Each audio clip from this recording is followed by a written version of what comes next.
Hi, my name is Madison. I'm a biomedical engineer, and this is why I do not believe in God.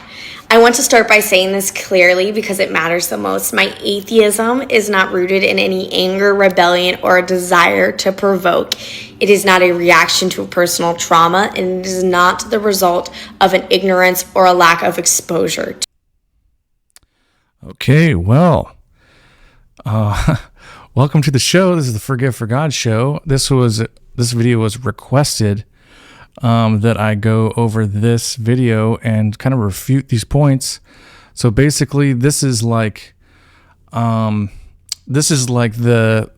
Atheist manifesto here. So I'm going to see how many of these I can refute in a short amount of time here. So let's see how much we can go through. To religion. It is the direct result of reflection, evidence, and a refusal to accept explanations that stop making sense. Okay, first thing she's saying, this is just me refusing to go by whatever perspective. And I might touch on this maybe 1,000 times, but perspective is absolutely everything about the faith in God, okay? So having faith in God and having a certain perspective is everything, because first things first is about a position of your heart, okay? They are closely examined. Atheism at its core is not a belief system. It's not considered a religion. It's not considered a religion. Well, that's also false. So you can't have a belief system and then claim that it's not a belief system.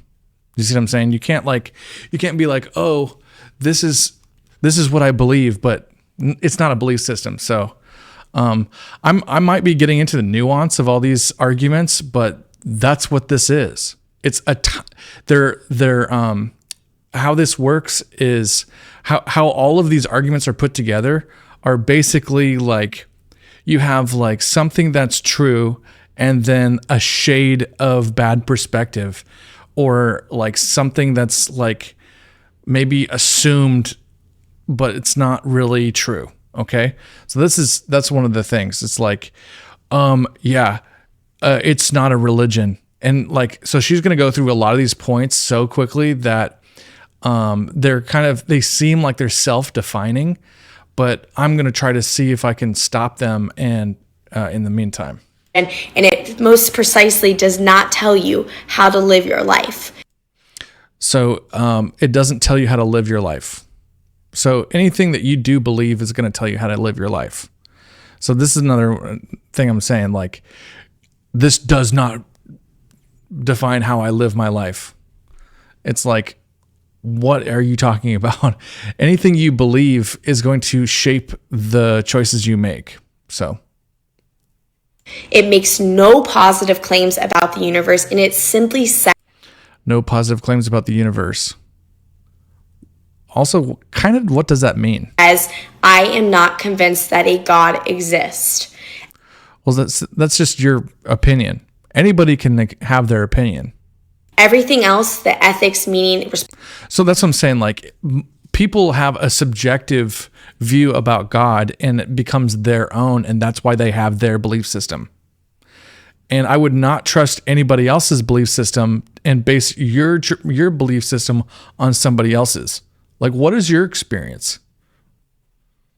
Responsibility, moral codes, all comes from outside that absence, not from it. Okay, hold on. Let's see if we can rewind that again. It makes no positive claims about the universe, and it simply says, I am not convinced that a God exists. Everything else, the ethics, meaning, responsibility, moral codes, all comes from outside that absence, not from it. Okay, so she's saying that since I don't have to believe in God, that's a separate category altogether of meaning of life, morals, and I think she said something else. So essentially, she's splitting the fact that most people believe that it is combined. So I'm and this is you guys want my opinion, right? You want my perspective, my point of view. Yeah, most people think that it is all together. right? It's something that you can't separate. That like God is somebody that is intrinsically trying to have a relationship with you and involved in your life and the decisions you're making and the position of your heart, and is always concerned about that and is always trying to get us to make a better decision, and it's like, because God wants the best for us. So it's like trying to split that apart. You're saying that morality, and she's going to go on. Hold on. And atheism is nothing new to this world. Doubt. Okay, it's not. Atheism is not new. And basically it's like the only problem that atheists have is they always have to not believe in God. That's their only problem. They like everything else. They think that everything else is good and gravy, but God doesn't exist whatsoever. Everything else is just so complicated.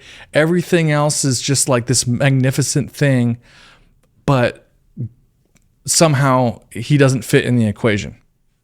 Did not begin with the modern science that we have. It has existed for as long. So she's saying that it doesn't exist, it's not a recent thing. So saying like lots of people have believed in this, which is, I guess, fine. But just because a lot of people have done something doesn't mean you should. As humans have told the stories about gods, even with. So she's clever to put gods in plural. And no, we're talking about God, because God is different than gods. Everyone knows that. Within Christian history, belief has always coexisted with the questioning. I understand this Christian perspective that God is all powerful, all knowing, and all good, that faith is considered virtuous. So it's always a certain characteristic you get from atheists that always try to characterize God in this certain way. And they have to do it this way, because it's how they like basically straw man God, if that makes sense. Because she's going to make her arguments, and it's based on God is good, and so because she's going to say that her moral authority is better than God's, and she knows better than God, and we're going to get into it. And that morality is often grounded in some divine authority, and it's often grounded in a divine authority. So historically speaking, like the Hebrews came up with the Ten Commandments, right? So it's like, like law and order is a God issue, and it basically was determined by God. And to say that historically speaking that's not true, that's just like kind of outside of actual science and actual like history. I recognize this framework. I just do not find it coherent when compared to the world we actually live in.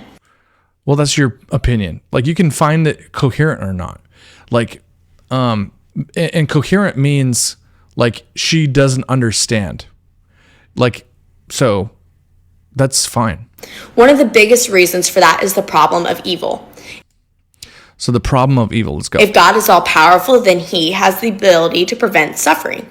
Okay, this is a fallacy that always happens, because what happens is they always go, well, if God is all good and he's all knowing and he can do everything, then why doesn't he stop suffering? And the answer is there is a Holy Spirit that is acting on all of us to stop things from all of us to do a better, doing the right thing, right? And getting in touch with that is good. And this is a repeatable, scientifically repeatable thing, because if you talk to the Christians, they're saying, I am feeling convicted unless I do this one thing, then the one thing ends up being good. You never like see the Christian communities say, I had this conviction to do this, and then I had to kill my kid. It never does that, right? It's never like the conviction is then I should like have an abortion. It's always the other way around. It's always like after you've had an abortion, you feel convicted. And it's like, and so we know this to be like an actual fact. So it's like, it's just, anyway. If God is all good, then he would want to prevent suffering. So here's the premise. If God's good, he would want to prevent suffering. And here's the perspective. He is. He's trying to prevent suffering by using the Holy Spirit. He is trying to guide us out of making bad decisions. So if you want to hear that or not, that's just the facts. He's working within us to try to get us to listen to our conscience, is another word for it.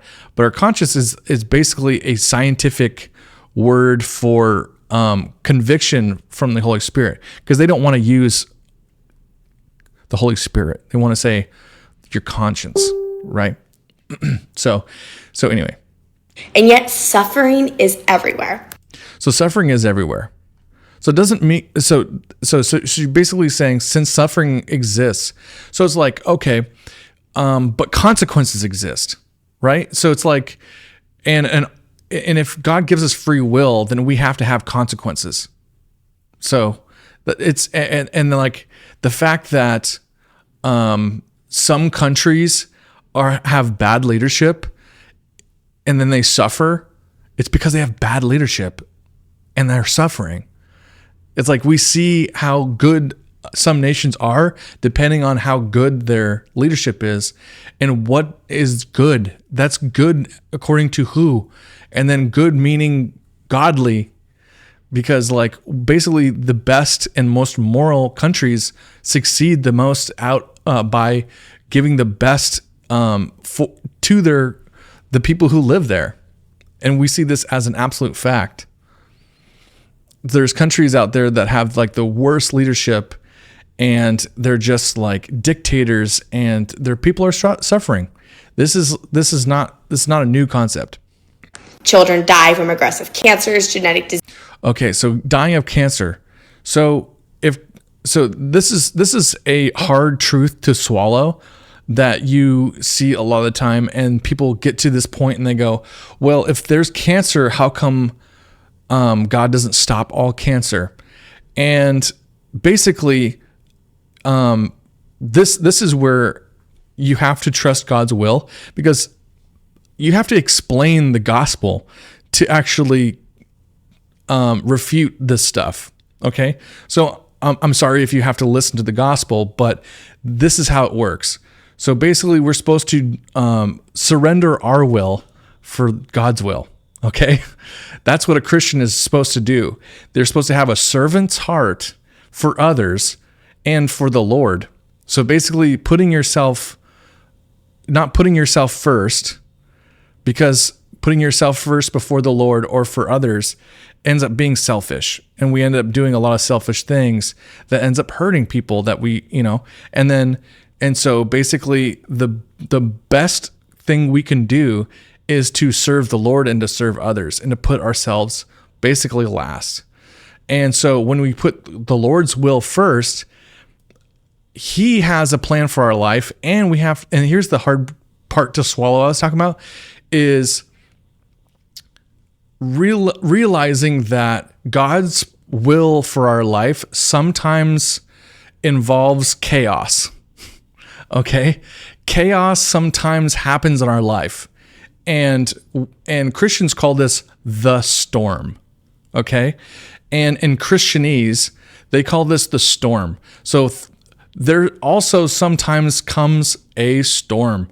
And the Bible talks about this all the time. It says, pray without ceasing, because you never know when the bad day comes.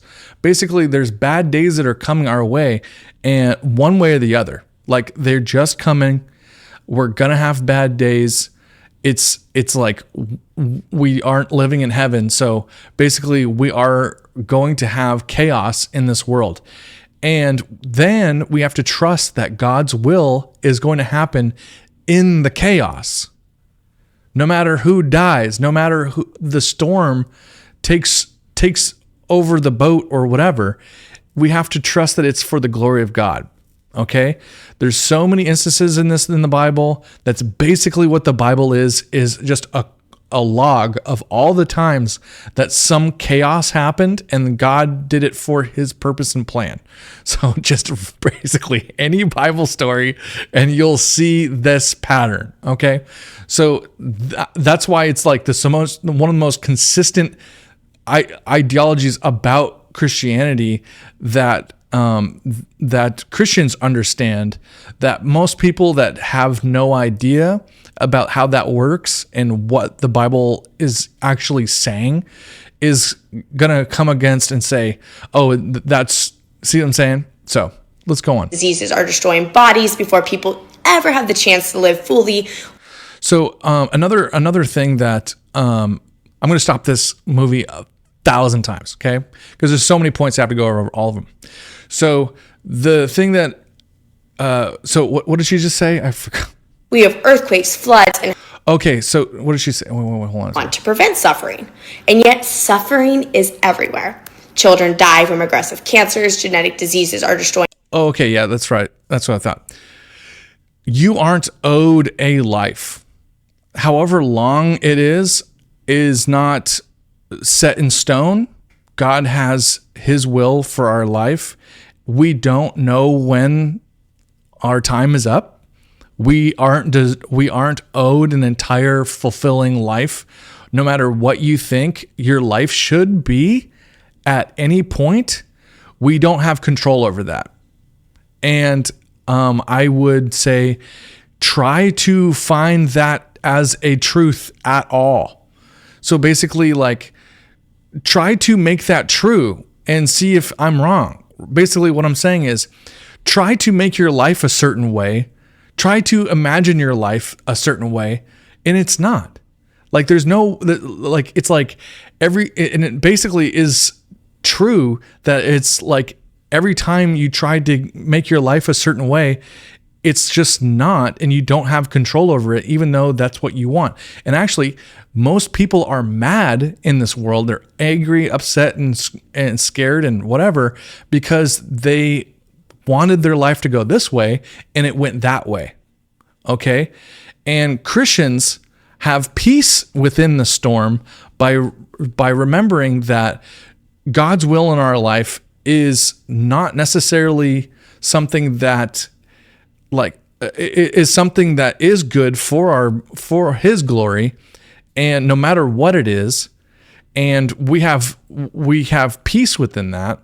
And everybody else is mad that their life went the other way. And that's why Christians have so much peace, and they can, and when everything goes wrong in their life, and people come to the Lord teaches you, if you give up your life, you will save it. If you give it to me, you'll save it. So it's a Christian belief to think that we don't deserve any.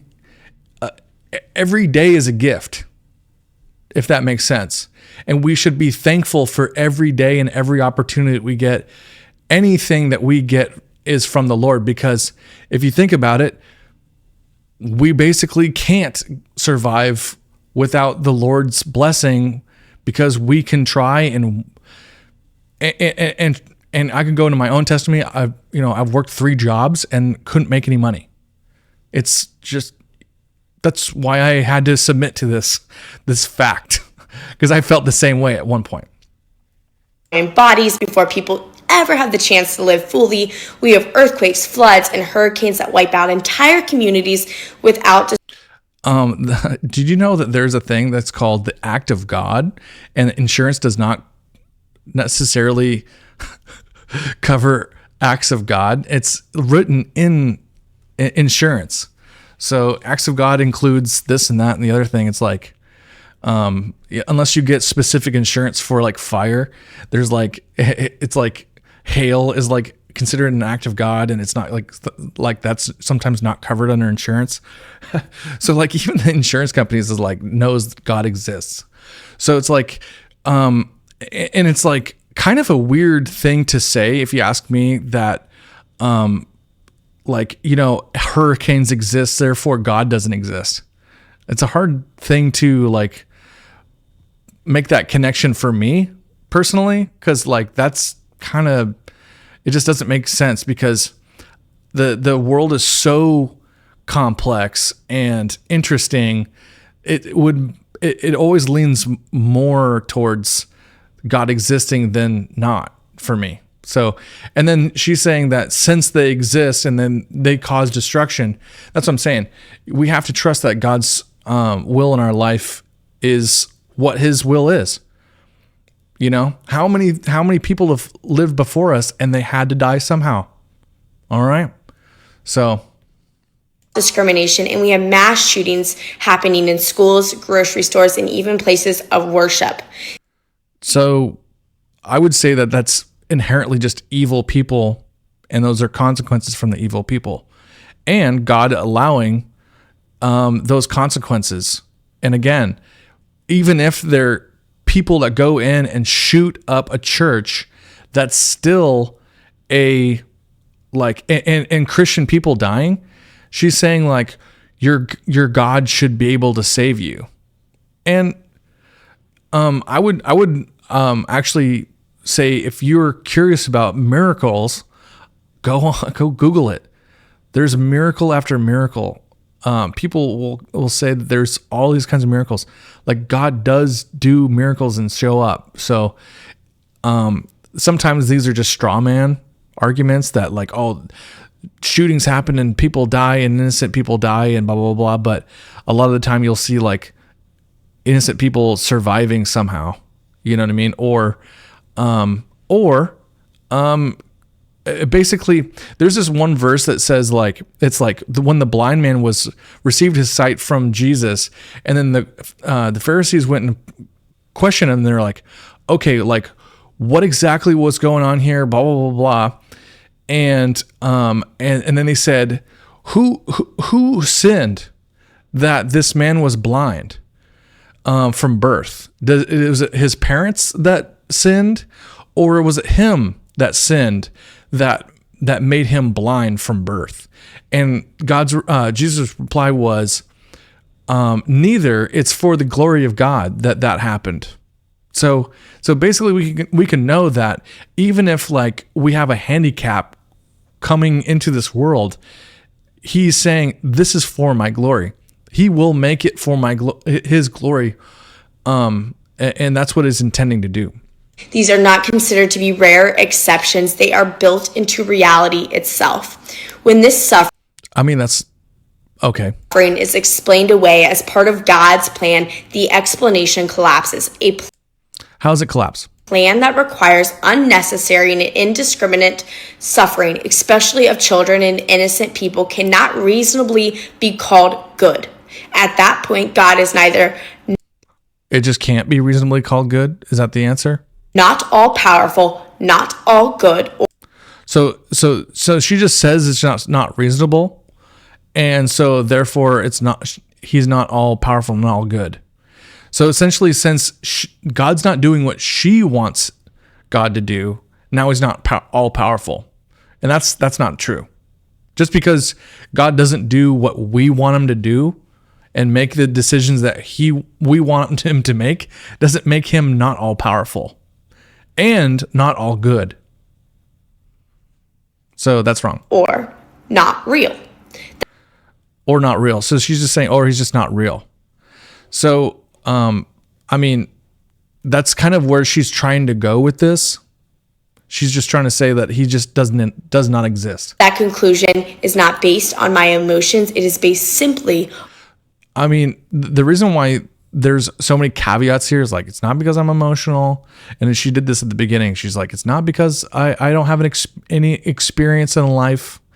And actually the reason why she's saying that is because most people do find that to be true, because you don't have enough experience in this life to come up with your the answer to this question this young, or maybe like at this level of maturity in life. And that's what she's saying. Like, I'm old enough to figure this out. I know what I'm doing, and blah, blah, blah, blah. And it's like, okay, I'm not saying that you're not capable of finding this out and understanding this and being able to do this and blah, blah, blah, blah. That's not the point. The point is that maybe you aren't faced with that reality yet. Maybe that moment of that road to Damascus moment for you hasn't happened to you yet. Because what happened to me, and I'm going to go on a little bit of story. I had to go through all like basically at this point, I have no regrets, but I have a regretful past for all these kinds of things, right? But it's like at this point, I'm saying, no, I don't have any regrets. And like, that's strange because at this point, I should have regrets of something that happened in my past. But that's the beauty of it, is the Lord showed me basically hell before, and let me go into this place where I was without him. And then once he showed me him, I was able to appreciate that. And he's trying to build our character and build our thanksgiving for him. And he's not trying to do that. And he's not trying to trick us. He wants us to understand that and to be able to grab that as a concept in our life. And maybe some people haven't got to that point yet. Or maybe they have, and they just chose not to see the significance, right? Because a lot of this is about perspective. How we interpret the world is a perspective. It's a belief system. And so basically it's like, if you make enough, so essentially like there's this kind of thing about the Holy Spirit. If like you deny it enough times, it'll let your heart be hardened. And Jesus says in like Revelation, it's like, whoever is wicked, let them be wicked. Whoever is righteous, let them be righteous. Whoever is this, let them be this. And whoever is that, and let them be that. And basically it's like, he will just give you into whatever it is that you desire. He's just going to give you the things that you want.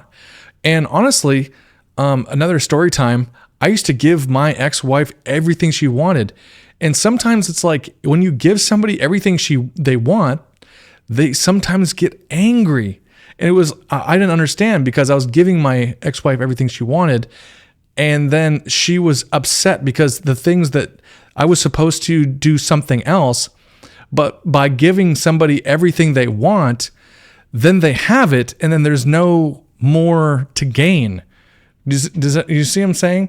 And if it's about power that person wants, and I'm not saying this is what she was, should just edit this out, but it's like, but if it's like about power, that if you give that person power, then what? So it's like, essentially like, let's just say it this way.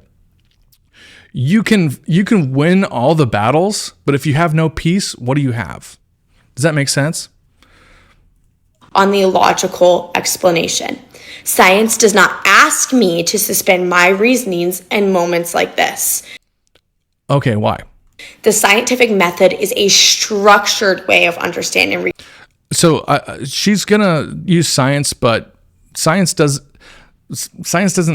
not like separate from logic, and God is not separate from logic. That's why I'm able to talk about these things logically. You should be able to understand God logically. That's why I'm making the argument.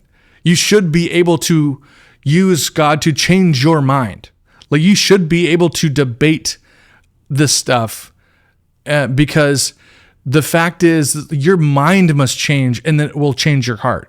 I think that having a logical debate is part of being a Christian. If you want to convert anybody, you have to be able to know these arguments. That's why I'm willing to do these. Reality. It relies on observation, measurement, testability, falsifiability, peer review, and right. And also, you can also like ignore other people's testimonies and then come up with and then say it's scientific. So like what you're doing is you're sitting there going, okay, let's test all these things that say there's God, but then you've left out all the things that matter. So that's not really, that's called like bad faith. Reproducibility. Scientific claims must be open to being proven wrong. They must change when the evidence changes. It is So take your own advice. not a flaw within science. It is how, as a scientific community, we stick to intellectual honesty and integrity. Okay, that's fine. Through science, we can explain the universe without ever needing a God. Cosmology. So you can explain everything without God. Does that make it right? Like, you can do it. I can explain a TV using, there's little elves in there and they're using flashlights and they flick it like, it's just like, you can explain anything without being right. Shows us that the universe began in an extremely hot, dense state. Okay, the universe started with the extremely hot, dense state. Okay, how did it all of a sudden start? Like it's always like they always start with dropping the needle right in the middle of creation when you have forgotten the part where what came first, the chicken or the egg. They already are like, well, everything already existed. It's like, no. What happened at the very, very beginning? Well, it's like, no, it was already there. It's like, no. It can't already just be there. What made anything there? And it's like, well, no, it was already there. No. It had to start somewhere. How did it start? Oh, no, it was already there. It's like that kind of circular reasoning is what's going to stop you from having an intellectual debate, because you can't, if you're not intellectually honest and say that there has to be a beginning before everything, there has to be nothing, or at least something before everything. And the Bible is clear to say that. It says before everything was the Word. The Word was God, and the Word was with God. So he says that before everything was Jesus, and it was the Word. So basically, it was before even all the creation. So you have to say before anything ever even existed. But a lot of the time they just drop the needle somewhere in molten goo is happening, and the lava flowing and the gravity and all this stuff and the laws of the universe. It's like, no. Before that, it's basically the chicken or the egg argument. What came first, the chicken or the egg? It's like, that's exactly what I used when I explained how the universe worked with my son, who was like 6 or 7 years old. He said to me, he goes, how did it all happen? How did all this stuff happen? I said, well, what came first, the chicken or the egg? You can't have the chicken without the egg. You can't have the egg without the chicken. It all has to have came together at once. And so that's the story we were told. So essentially, she's going to go on to some of this stuff, but let's go. Governed by physical laws. Planetary science tells us that the Earth was not created as a finished, peaceful place. So science says that it wasn't created as a finished, peaceful place. Okay. Doesn't mean it's right. It began as a molten, hostile mass that shaped over billions. So it started as a molten hot. So that's what I'm saying. You can't start at molten hot mass, dude. You have to start at what happened before the molten hot mass. I'm laughing because this is not intelligent. Billions of years by gravity, radiation, and collision. Okay, all those things are things. What happened before the thing was a thing? It's not intellectually honest when you just do these things. And I think and the tactic of this video is to say this stuff so fast that you can't slow down, and your brain is not going to it's TikTok brain, and you're just going to sit there and absorb it, This is where the Bible directly contradicts factual evidence. Okay, you didn't give us a fact. You gave us an opinion. Genesis describes nobody was there. And it's like, yeah. So, and then also intellectually doesn't make sense. Logically does not make sense. describes earth being created in days with a seventh day of rest, but the earth was never at rest. The Lord rested after this is a separate issue, but the Lord rested on the seventh day, not the earth rested. That's not even the story, but okay, moving on. It was once too hot, too violent, and too unstable to support life. Somebody else is unstable. No. The Bible just to support life describes light existing before the sun and plants. Light existed before the sun. Yeah, can't light exist before the sun? This is not smart. This is kind of dumb. Can't light exist before the sun? What? Light existed before the sun, therefore God doesn't exist. This is the science we're doing. Plants existing before the sun as well, yet physics and plants existed before the sun. So? Biology clearly tell us that light, energy, and photosynthesis require stars. So he just made the plants first instead of the sun? Maybe he wanted to. I don't know. He did it in the dark. Is that not a flex? Is that not a flex? This is a flex. Not knowing that Jesus has a plan to do something. Isn't that like also like a Bible sermon in itself, that God does all these things? He made the plants even in the dark and then turned the light on. What a flex, bro. Cool. These are not some sort of metaphorical issue that I'm pulling from nowhere. They are physical impossibilities. Evolution. I mean, what's an impossibility? That God made plants before light? Okay, so like you could basically say that plants can't exist before light, but then you can also say the chicken, you know what I mean? What came first, the chicken or the egg? So you're kind of using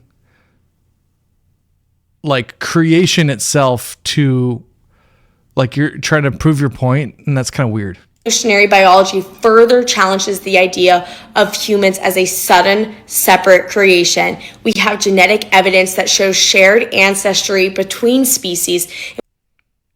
That is not true. There's no shared anything. There's no. Our DNA is, we don't even share DNA completely within our own human species. So it's not like human species this is the DNA of human species, and then we kind of with monkeys. No. We don't even share all the DNA with each other. And we have geology that records billions of years of Earth's history layered into rock. And these explanations work because they are testable and they do. Okay, so things layered into rock. So everybody has like how old the Earth is, and then there's all this evidence. So like you could do your own research about this. I can't sit here and explain all the different ones, but there are Christian apologetics that exact thing that they talk about. So go watch some Christian apologetics for that. I mean, cause I don't know. I don't know. I'm not a geologist, but here's my take on this. We have layers of rock, okay? How can you get layers of rock? Any old way. Any old way. You know what I mean? It's like to say layers of rock all of a sudden happen and therefore God doesn't exist, here we go, is like, what? It's like saying that there's layers on the street on asphalt, therefore God doesn't exist. Like we put it there, so therefore we created it, therefore God didn't God isn't real. Okay, we still have to go all the way back to the chicken or the egg, because you know what I mean? Because things can, after creation has started, things can shift around. It's not like all of a sudden, like, it's not like creation happened and it's like a Minecraft world where it's like exactly these layers and exactly those layers and exactly these layers have to be there. Things can shift around. I mean, isn't that true? Not require a God to function. So this is another thing, like, I can explain things without God. Okay. There is also no empirical evidence for God. There are no testable predictions, no measurable signs. No empirical evidence for God. That's a huge statement. That's huge. That's huge, huge, huge, huge, huge, huge, huge, huge, huge. And no reproducible observations. No reproducible observations, except for there are multiple witness testimonies about, I mean, the entire book of the whole entire Bible is instance after instance after instance. Okay. So what is not recorded about that? God exists entirely outside the standards of evidence we use to justify every other serious claim about reality, from medicine to engineering to physics. That does not prove God does not exist, but it does mean belief. So we have science that proves medicine. So what? Is not supported by evidence. And then when it comes to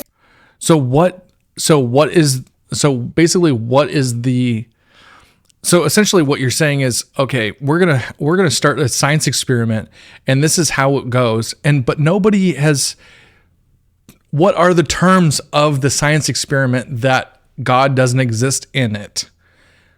Give me the science experiment. Lay it out. Give me the whole experiment. Who hasn't done it? Who has done let's do the science experiment where God doesn't exist in this experiment? Okay?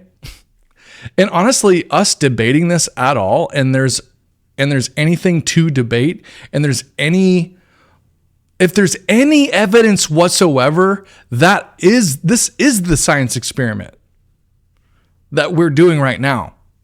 And we're debating the evidence. You know what I mean? Like, we're just calling, it's like, okay, I've seen enough and there's no more evidence. But here's the thing. Most people who need the Lord to survive would disagree with you. And again, this is a very personal thing where you cannot be like talked out of it. There's not like let's just put it this way. Christians who know God exists didn't come there because of some snarky person like saying all these little facts and then you just went, you know what, that's what I want to believe. No. God reveals himself to you and you have a change of heart because of that. You know what I mean? Like, you might come to a real, like, you might be able to debate these facts or whatever, and you can have all this intellectual stuff. But if you don't internalize any of this stuff at all, like, you literally have to, okay, let's just put it this way. In order to find the truth, you have to be honest with yourself. Okay? And so if you're not honest with yourself, you're never going to see the truth in anything. Right? So in order to find truth, being honest with yourself and reflecting on what your own experiences are, you can come to these conclusions or not. Faith is often described as trust or hope, but in practice, it is belief without evidence. I mean, where's the lie? And that's what this is what confuses most people, is that they don't want faith. Faith is hard. Forgiveness is hard. Denying yourself and being a servant is hard. Submitting to the Lord is hard. Submitting to anybody is hard. So it goes against our nature, and that is the point. The point is our nature wants this, and God says your nature is the thing that's trying to kill you. Because if you feed your nature, all you will get is some selfish desires, and all the selfish desires, when they're fully mature, lead to death. So basically, like, you know. Or belief maintained despite contradictory evidence. So she's just saying belief despite contradictory evidence. So take your own advice, because there's plenty of contradictory evidence against what you're saying. So there's that. Faith asks us to stop asking questions when answers become uncomfortable. And for me, this is not. So not necessarily, but also true. Like when you have an uncomfortability about how God works, and you have to have faith, and that's all you have, it's no wonder that faith is counted as righteousness. Faith is counted. That's like what the Bible says, like faith is counted as righteousness. You staying faithful, loyal. You staying loyal to God, and He's staying loyal to you. It's like, why would you stay loyal to somebody?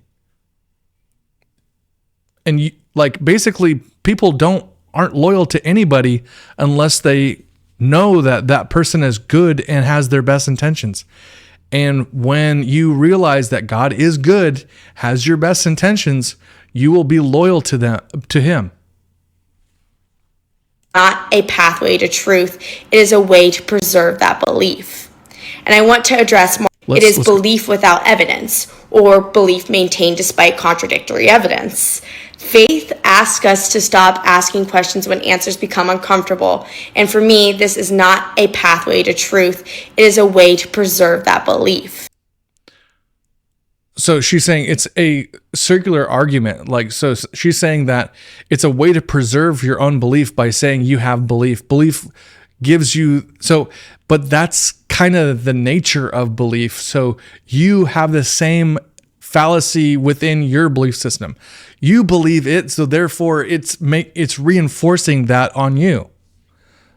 And that actually, you just refuted basically one of your first points, that your belief system isn't a circular belief system and it doesn't affect you. You're basically saying that for somebody else is not true for you, but is still true for you, because you just used that as the argument. So you can't pull that argument back now, because you just used it. And I want to address morality. I do not behave ethically because I fear hell or hope for heaven. Okay, so believing something ethically is basically like, okay, so ethics is the combination of logos and morality, right? And you have to take an entire class to realize what these things are and how they join together, right? But basically here's the Cliff Notes. Ethics come from morals and logic, because you have to have them both together to have what's called ethics. If you have morality by itself, if you have logic but without morality, you just say, okay, there's something in front of me, I want it to get out of my way. Bang, you punch it. Oh wait, that was my child. I just punched my kid in the face. I was just walking down the hallway and something was in my way, so bang, I punched it. Oh wait, that was my child. It's like you had logic without morality, right? And that's an ethical behavior, is to do logic. Something that would serve you is logic, and serves others is what logic does. Is a belief system and an action based on the belief that the things I do that are good serve me. So essentially, that's what I'm saying. Like this philosophy, this is super duper deep to figure this stuff out. And it takes classroom time to figure this stuff out. But I'm just saying, and for somebody to just throw out these gigantic words and just, it's like, it's actually intellectually like kind of like basically like you can't prove this stuff saying these words because you're going against how they actually are described. Okay? Because morality has to be based on something. And how do we base morality? It's not like we base morality based on what Frank says over there, because Frank might die. What are we going to do then? Frank's dead. No one's going to know. Frank doesn't know what we're doing. So we're going to just do whatever we want because Frank's dead. There has to be a ultimate authority above anybody in existence, somebody who lives outside of time. And then also we have to know that things that can be done are good. How do you know things are good? How can you know that things that can be done are good? That's what I'm saying. You have to have serious class time sitting in here trying to figure out these points of contextualized thought, because you can't just say things are good, blah, blah, blah, blah. Good meaning what? Why? Like, why do we do things that are good? And like, basically, what do we do? Good, why? Why is good? You see what I'm saying? Like, why? And you basically, when you come to the realization that good is something that serves us and serves others, and this is like Cliff Notes. This is like the super fast version, because it's like kind of basically that's about it, right? And it's like you're sitting there going, okay, we've done all this. Now you're saying that now she's saying, I don't live ethically with morality from a God. Okay. And so God is how we describe anything that is supreme to like a lower human version of morality. Okay. If you only have a lower form of like a human version of morality, your morality is based on whatever you feel like that day. And that's why humanism is wrong. Because humanism is basically like, as long as you're not hurting anybody, you're able to do whatever you want, right? And that basically is the opposite of, like I said, anything you do selfishly ends up actually hurting you in the end. Because if you think about it, what are the major sins? It's murder. Like, I hate this person so much, I'm just going to kill him because that's I want that person. I want this problem solved, and that's basically like, you know what I mean? Like that's, or it's like I like eating, so I'm going to eat so much, and then you just have gluttony, and then you just become gluttonous because that's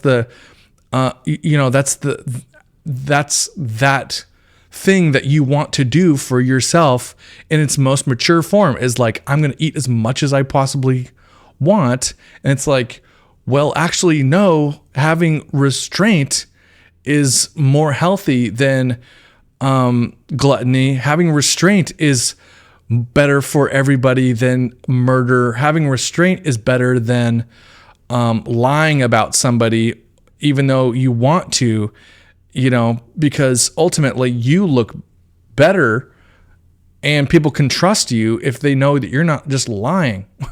So all these things that like people say like, oh, I can do all that stuff without God. It's like, yeah, you can.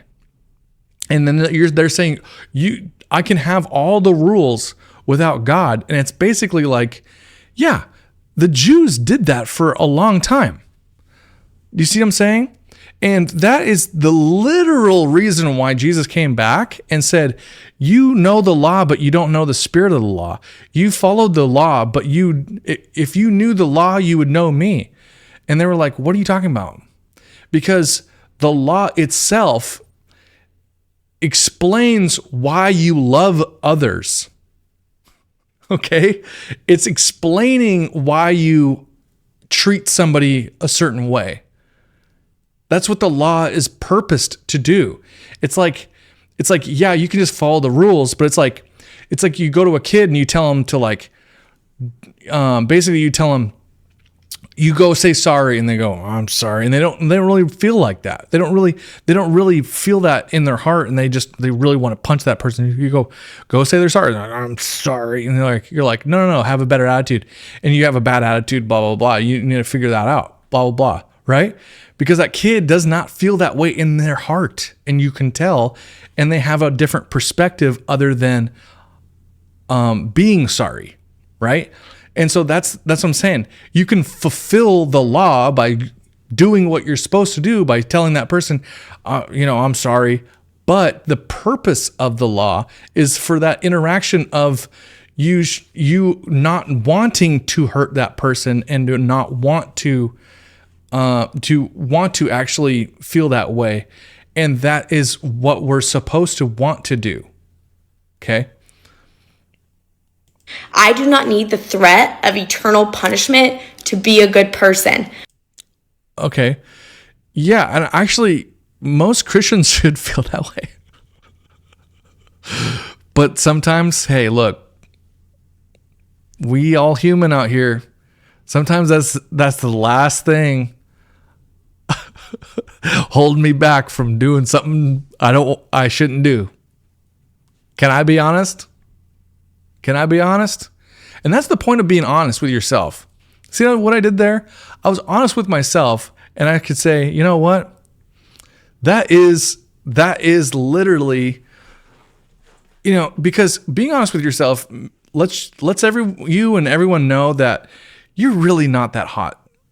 You're really not that good. You're really not that moral. You're just getting away with it. Okay?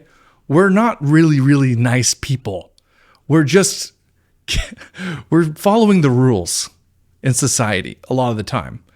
And because we don't have anything in our hearts to want to love somebody else. But that's the point. God goes, if you love them, I will love you. And then what happens is, if you actually take that leap and start loving people, even though they don't deserve it, you get to enjoy God's peace within you. This like joy that you're like, this is almost illegal. Anyway. My morality is grounded within empathy, logic, and an understanding. So grounding your morality in empathy is not always good. And that's actually a lot of the problem right now, is just to empathize with anybody and feel sorry for them, and all of a sudden you just change your opinion or you change your mind about how the rules should work based on empathy. That's basically just saying, who's the biggest whiny pants? Whoever cries the loudest gets the treat. Is that what we're doing here? Whoever cries the loudest gets the thing. That's basically empathy. Like, whoever is whining the most gets the thing. And that's not how. And honestly, is that how the world works? Is screaming about things, being at the top of your lungs, is that how you get the things that you want? Is that the right way to get, you know what I mean? Like, because if you're screaming at the top of your lungs, just because you're doing that, does that other person owe you anything based on that? Do they have to owe you something just because you're loud? I mean, what if they chose to be loud that day? What if they were at the top of their lungs screaming and crying? Do you now owe them? You have to owe them? That's how empathy works. That it's at its core how it works. And I just go right to the core of how this stuff works. And that's why I'm so good at debating. Understanding of consequences. Science shows us that humans are fear hell or hope for heaven. I do not need the threat of eternal punishment to be a good person. My morality is grounded within empathy, logic, and an understanding of consequences. Oh, so consequences exist now and logic exists. Okay, so she's not using logic correctly because she means what the other word we were talking about. That's what she really means. Because if you, like I said, if you just use logic without morality, you don't have really good logic. Logic has to have morality. Science shows. And then also, yeah, what is it? Consequences exist. It's like you're just used a consequences exist argument when in fact you just you just said that God can't be a good God by creating consequences for them to exist. Facepalm, dude. Do you not see that? You can't say that consequences are good or bad now when you said that consequences were bad before. Us that humans are social creatures. Cooperation. Okay, God doesn't exist because humans are social creatures? What? Compassion and fairness are what allow societies to function and. Okay, so based on what moral code, right? And that's what the point is like, where did you get how'd you come up with the idea that this was a good thing? Survive. Because we survived. And that's just, okay, they're saying that, okay, if we've evolved at all, that's just not true. That's not true. Go look at other societies right now, that are tribal societies. Okay. And this was the Native American Indians. This is Africa right now. This is basically what we're doing right now in American politics, tribalizing. And what happens when you tribalize? Tribalizing happens to be the lack of all those things. And why is it that people devolve into tribalism and violence? Why do they do that? Why aren't they evolving into empathy and all these things? Why? Do you ever wonder that? Because these people are going further towards their nature, which is tribalism, which is being hateful towards each other, rather than going towards their inner nature, which is empathy. Okay? And it's like, also, you have all these people, if we're talking about American politics, all these people who are talking, like, that's the biggest running joke so far, is the tolerant left. And they're out there being intolerant. You know, it's like, it's the biggest joke we've had for the last 10 years. Is empathy does not, and these qualities aren't like, they come from a society that is forcing themselves to be self-sacrificial and to think of others more than themselves. Right? It's like, and where does that belief system come from?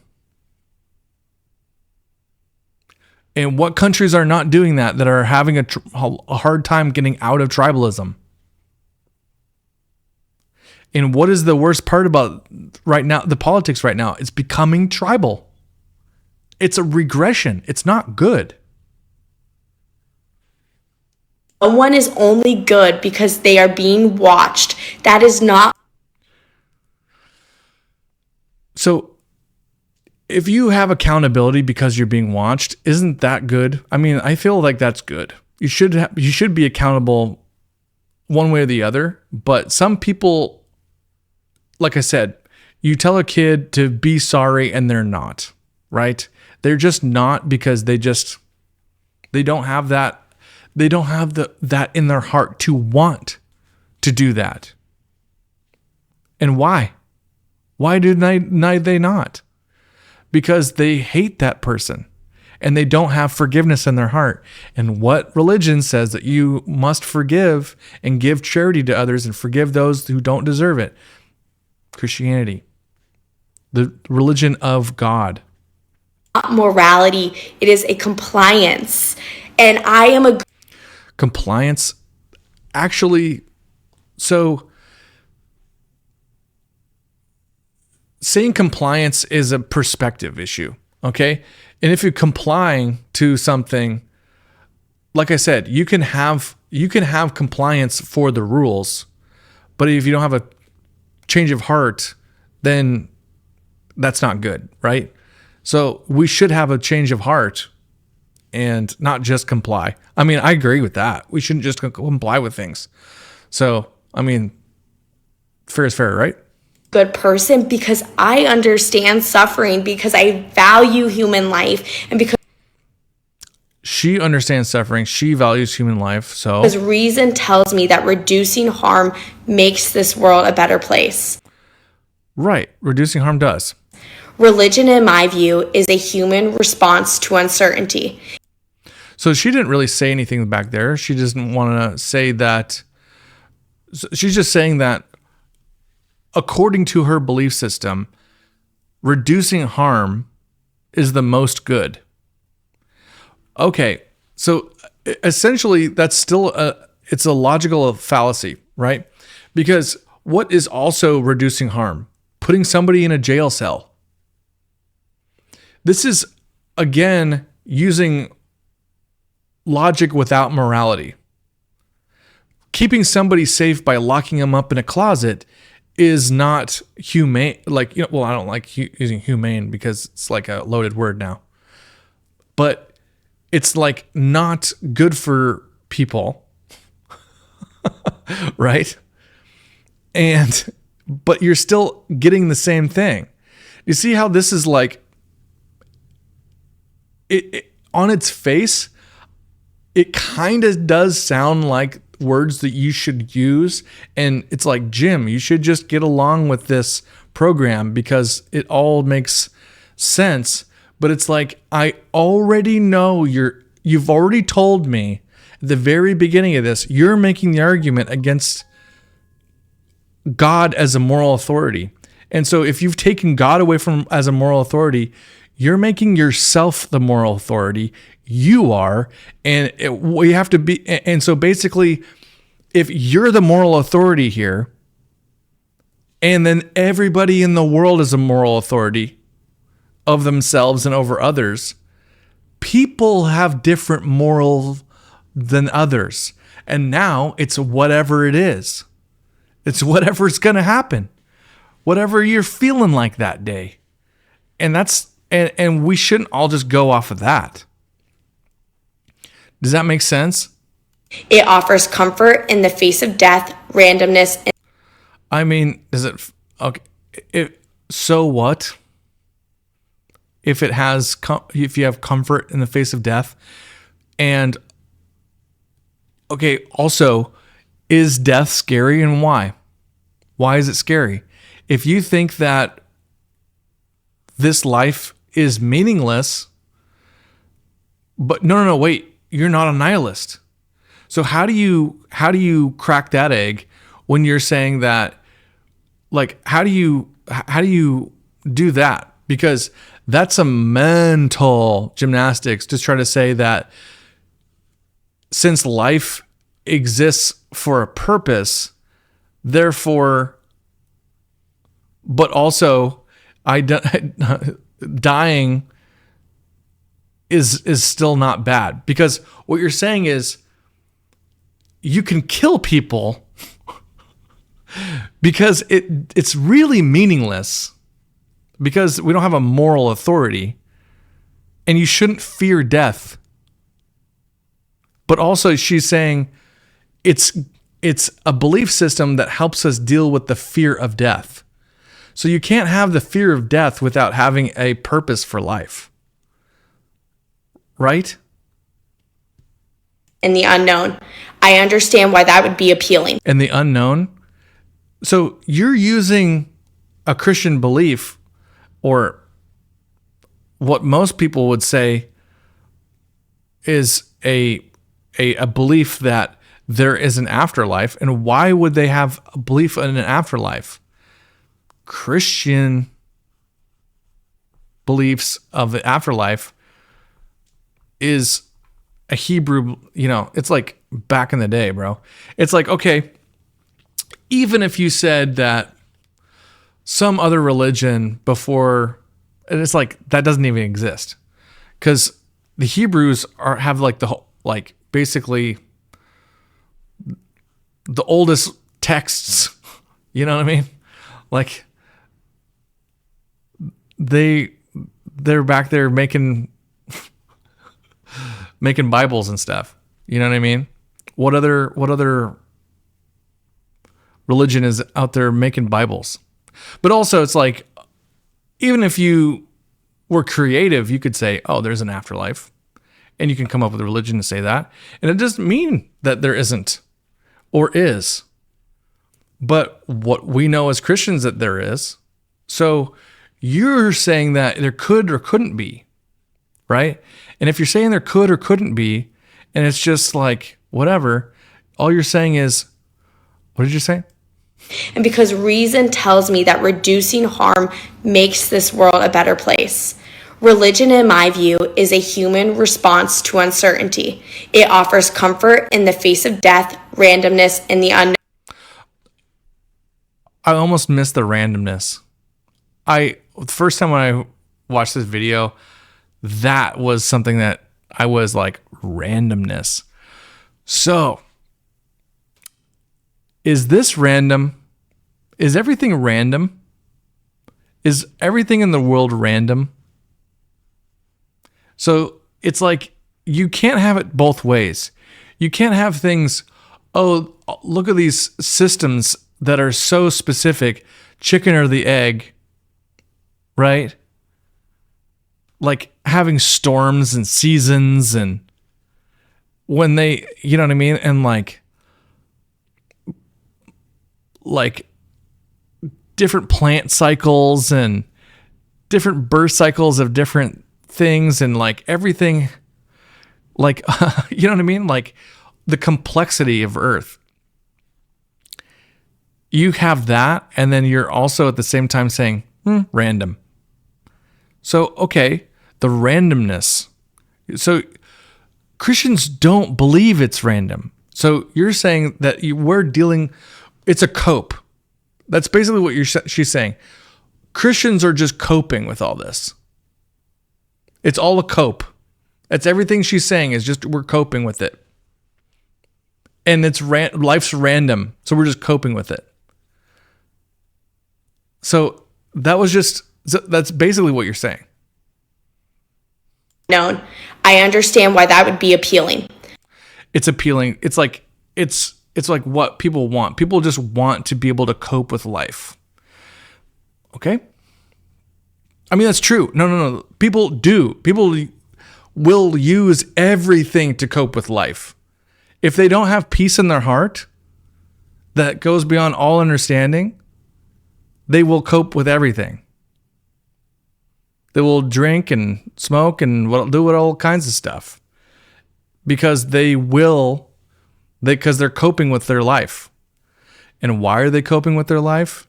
Is because they wanted their life to go this way and it went that way. They will not submit to the will of God, even though no matter what, they will not do it. But comfort is not evidence, and reassurance is not the truth. Comfort is not evidence. Reassurance is not the truth. Facts. And that does not mean that I think religious people are unintelligent or immoral.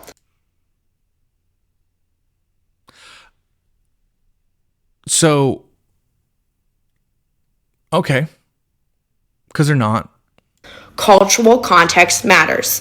Belief is often Cultural context matters. That's a dog whistle. Okay. That is a dog whistle for cultural context. Your God is named, Elohim. Your God is named God, and their God is named Allah. That's what that means. That means like your God, their God, everyone's God. God is God. God. You know what I mean? And that was a subtle one. shaped by family, tradition, and the community surrounding. Yeah, so God is just whatever your little community came up with, and everyone's having this delusion. Communities with their community stuff, just delusioning, being delusional. I respect people's rights to believe what gives their lives meaning. So she's basically saying, I want you to respect the fact that, like, I'm respecting your religion. Please respect mine. But you're the one who made this video, right? It's like, if you don't want people to talk about it and debate you, then why make this video?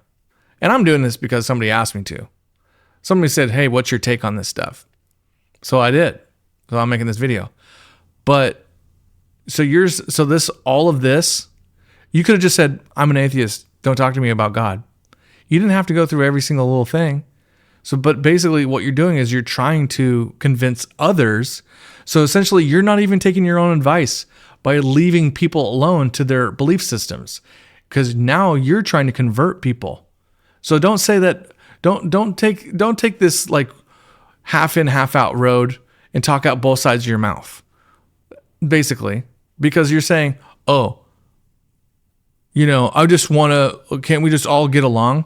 But after you just said that we're just coping and, and I don't have a religion, you do, and just let me to have my beliefs, but also beliefs are a religion.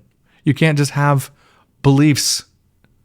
You can't just have beliefs and not call it a religion, because that's why you have a whole freaking word called atheism, because it's a freaking religion.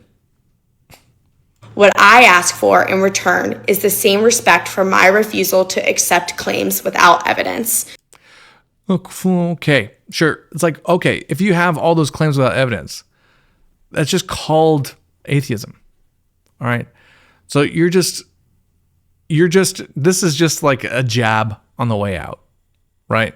You're just doing a jab on the way out saying everything that you have is not, there's no evidence.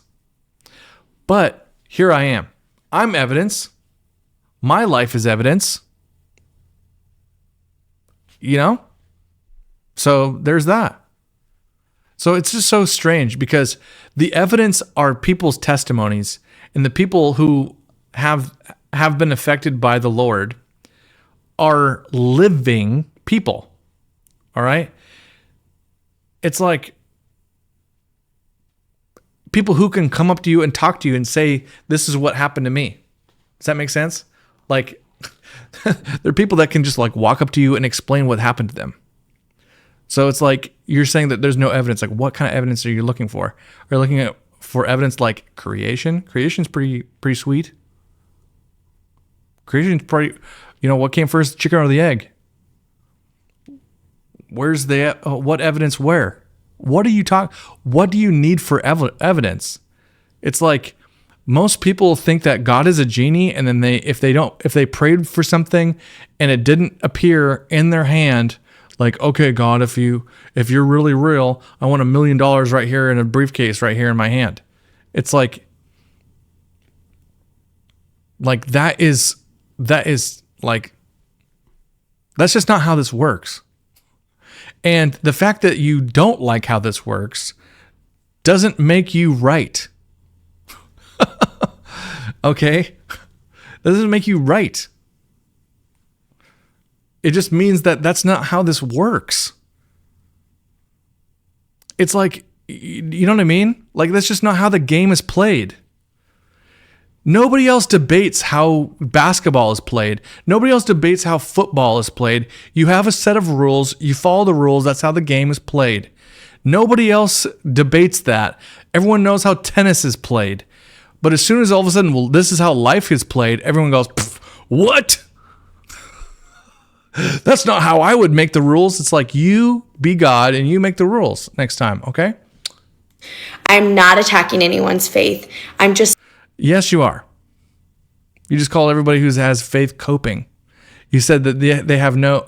I mean, this is just like...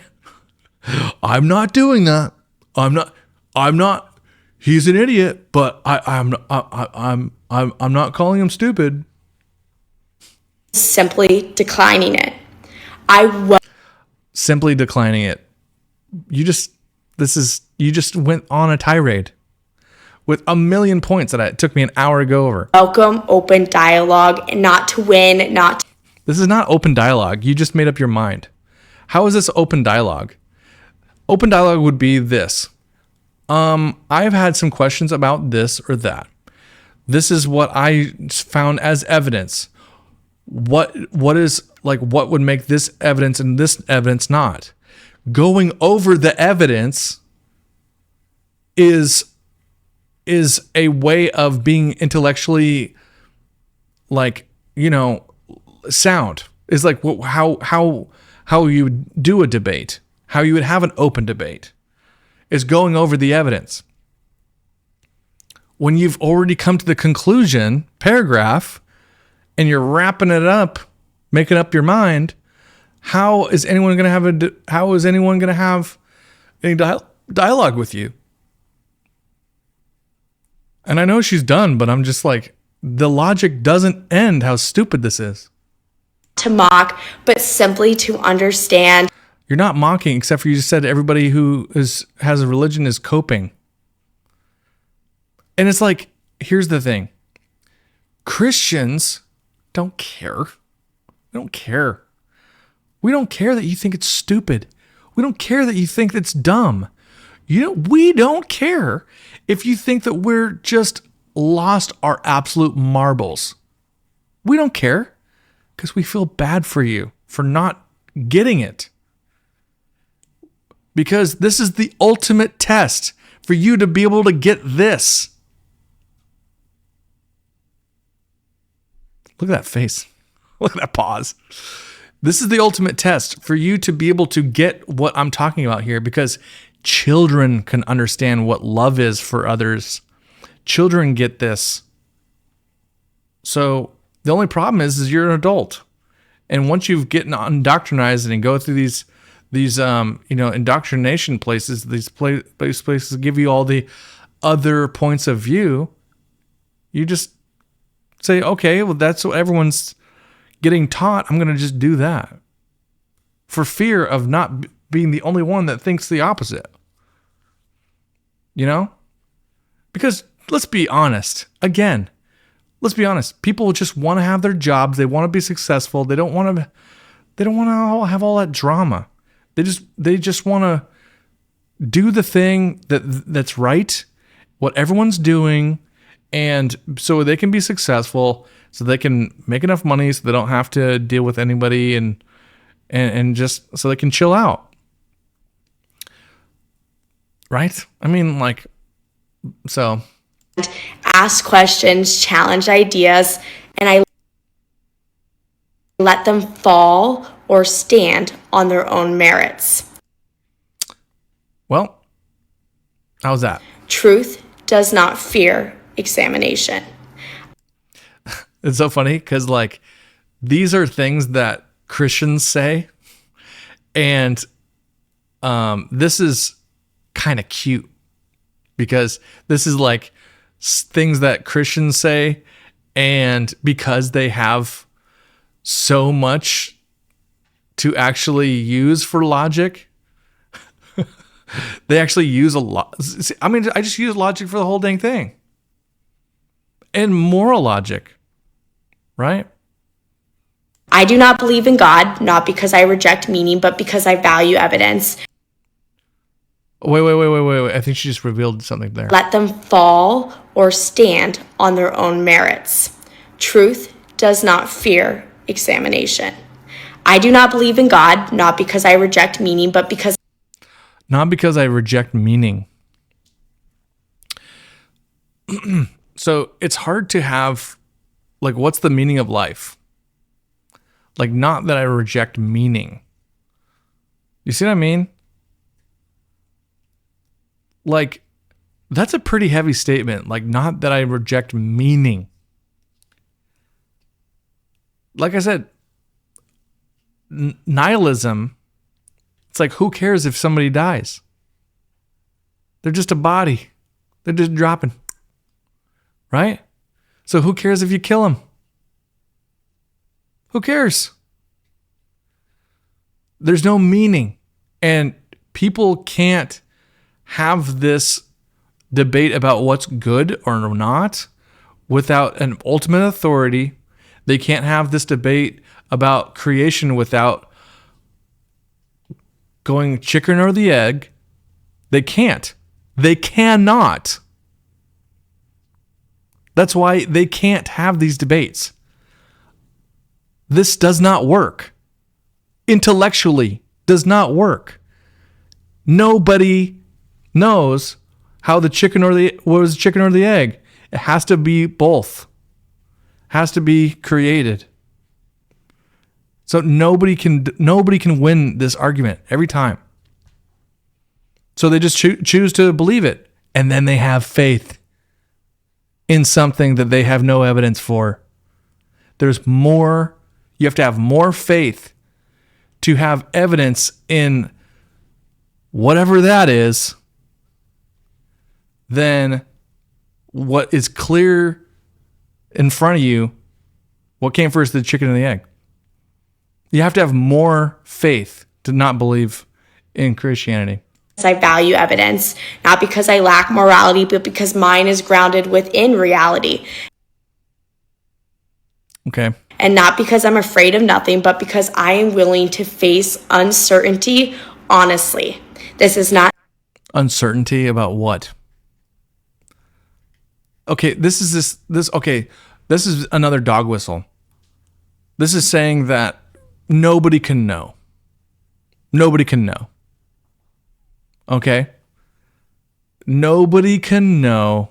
So since nobody can know, then you don't know, and I don't know. And I felt the same way. I actually felt the exact same way. This was me as a kind of a Christian, kind of not. I just was hedging my bets, okay? I was like, okay, I'll just believe it because, these people are nice people. But then I was like, hanging out with the church people, and they weren't that good of people and whatever. And I was like, they're just people are people. Who cares? And I was just like, I didn't really think of anything much of it. But that's the truth. I just thought that people, like, nobody could know. Nobody could possibly know. They're just, nope. And then I had a revealing moment in my own life that I cannot explain any other way. I had my own encounter. Then I looked up online and have realized that is not a rarity. There's a lot of people that have encounters with the Lord that they cannot explain, and they said that they've had a tangible feeling on their body that they cannot explain. They physically had manifestations on their body and had some sort of thing that was God and God revealing himself to us. I'm just rare. I thought it was just super rare. I was like, oh man, me having an encounter, oh my gosh. And literally, I just thought I was super duper special because I was super scientific. Like, oh man, like, if you can't explain it, I literally was like one of those people that was basically an atheist, but I was, like I said, I was hedging my bets. And I knew that Christian values were good. So I just kind of like did the Christian thing for the most part. But eventually I just decided to start doing whatever I wanted. And I started doing hedonism. And I don't know, God existed. Maybe he didn't. Maybe he did, maybe he didn't. But who knows? And he wasn't really around, I guess. He wasn't really affecting me in my life or anything. And then it ended up and ended up that wasn't the case. I ended up where it's like what I came to a point in my life where there's no other reason why like there's no other way to explain like where I was in life. Like I basically like had a good attitude. I can fix anything.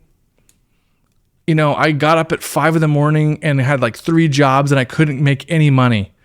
And then as soon as I came to a point where I was like, all right, Lord, I'm just whatever you want. Then I had more opportunities and made more money and had more things prospered in my life than ever. And I can't explain that. I tried to, I just did. But I can't explain how that works because I don't know. All I know is somehow that was God's will for my life, and God wanted me to surrender to him because he had good things waiting for me. And so I just did what it is that he wanted me to do. And it's just like, what do you do? How do I do what God's will is for my life? Well, when things go sour and everything goes wrong and there's chaos and this is not how your life you thought it was going to be planned out a certain way, you say, you know what? One way or the other, I'm going to trust that I'm going to be loyal to you, Lord, no matter what. No matter what. I'll be loyal to you. If my life doesn't go the way I want it to go, I'm still going to stay loyal. And essentially what I did was I just said, I'm not going anywhere. I'm not going anywhere.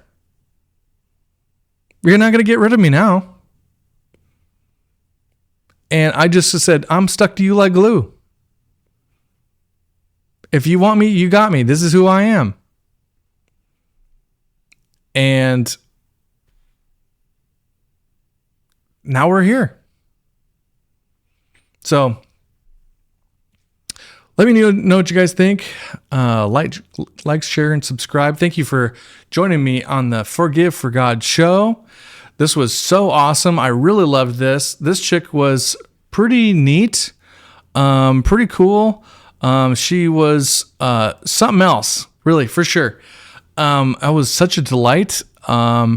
Everybody who was on Rumble, please follow and subscribe. Everybody on YouTube, make sure you like and subscribe. Everything else, I appreciate it. Thanks. Love y'all.